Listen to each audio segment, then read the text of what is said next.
Hello, જય માતાજી, જય મહાદેવ, હર હર મહાદેવ. કેમ છો બધા? હોપ કે બધા મજામાં હશે. મારા વાલા મહાદેવ બધાને ખુશ રાખે એવી મહાદેવને દિલથી પ્રાર્થના. અને આજના મારા નવા વિડીયોમાં તમારું બધાનું હાર્દિક સ્વાગત છે. અને છે ને આજે હું જે શોપિંગ કરીને લાવી છું દિવાળી માટે મારી, તો હું તમને બતાવવાની છું.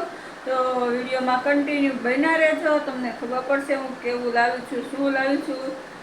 અને કમેન્ટમાં કહી દેજો કે કેવું છે વસ્તુ અને કલર કેવો છે એ પણ કમેન્ટમાં મને કહી દેજો. પણ એને પહેલાં છે ને હવે ભૂખ લાગી છે, તો પહેલાં થોડુંક ખાવાનું બનાવી નાખીએ. તો વિચાર કર્યો છે, રોટલી પડી છે બપોરની અને ફ્રીજમાં પનીર પડ્યું છે, તો પહેલાં પનીરનું શાક ફટાફટ બની જાય. તો પનીરનું શાક બનાવી નાખું અને રોટલી બનાવી નાખું. પહેલાં થોડુંક જમી લઉં, પછી તમને બધી વસ્તુ ખોલીને બતાવું. કાલે તો છોકરાઓની હાટું હું છોકરાઓએ લીધું એ બતાવી દીધું હતું, તો મારું બાકી હતું, તો આપણે આજે બતાવી દઈશું. તો ચાલો વિડીયોમાં કન્ટિન્યુ.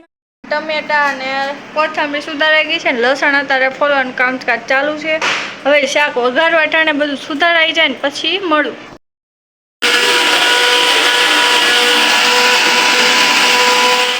લોહી લઈ લીધું છે ને તેલ પણ લઈ લીધું છે. ગેસ ચાલુ કરી દીધો છે. ટમેટાની ગ્રેવી કરી લીધી છે, કાંદાની ગ્રેવી કરી લીધી છે ને હવે મસ્તીનું શાક વઘારવાનું તૈયારી થઈ રહી છે. તો આપ કુછ બોલના ચાહતે હો?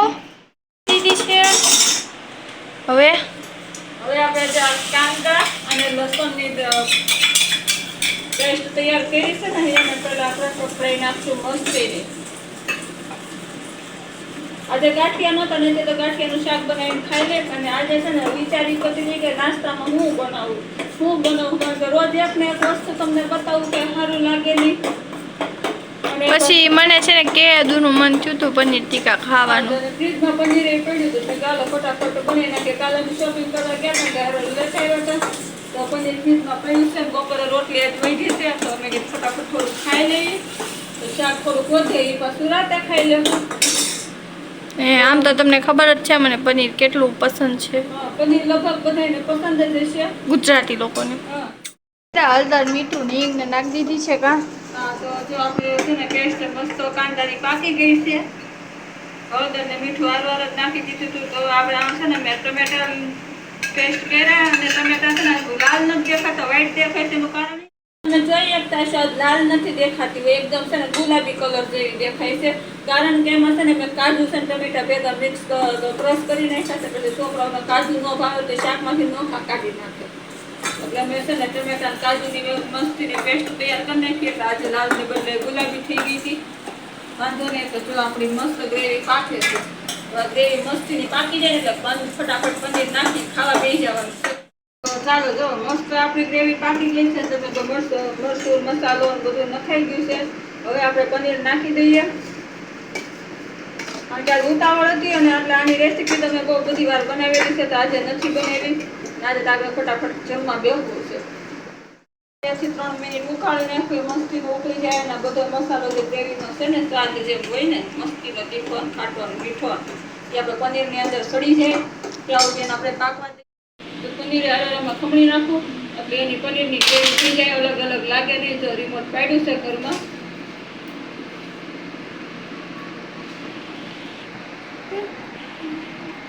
તમારા બધાને કાલે મેં કમેન્ટ ઘડીક ચાલુ રાખીને તોય બધાની બહુ ફરમાઈશ હતી કે મેડમ તમે કમેન્ટ ચાલુ રાખો અને તમે ક્યાંથી છો અને જેતપુર તમે આવ્યા છો, જેતપુરનું શું પ્રખ્યાત છે ને.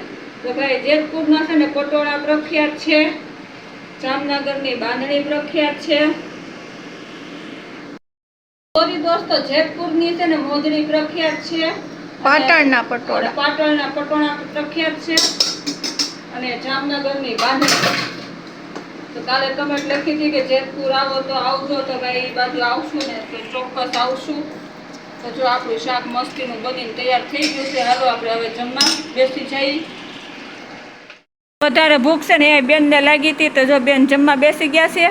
બેન આજ બેનનો રિવ્યુ લેવું કે શાક આપણું કેવું બન્યું છે.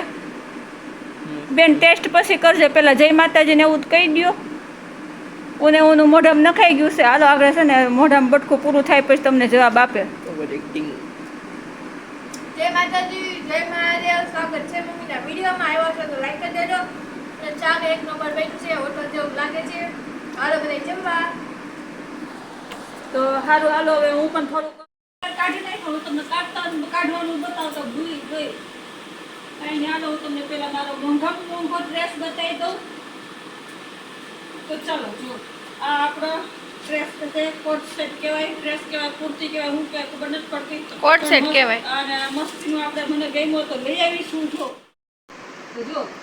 આ આપણો આ ઉપર આવી કુર્તી છે, એની હારે આપણે મસ્ત આ સલવાર આવેલી છે. આવી રીતે એને સલવાર નો કહેવાય પણ આજે આપણે આવી રીતે આખો પહેરવાનો છે. કોટ સેટ છે આખો. અને કેવો લાગ્યો છે પાછા કમેન્ટમાં કહી દેજો. અને હાલો બીજી કુર્તી પહેલા બતાવું, પછી આગળ પાછી તમને મારે એક વાત કહેવાની છે. બીજી કુર્તી કેવી લાગે છે? મસ્તીની છે? કમેન્ટમાં કહેજો આ હારી છે કે પહેલા બતાવી હારી છે. હાલો હજી એક બતાવી દઉં. આ લેગીસ છે.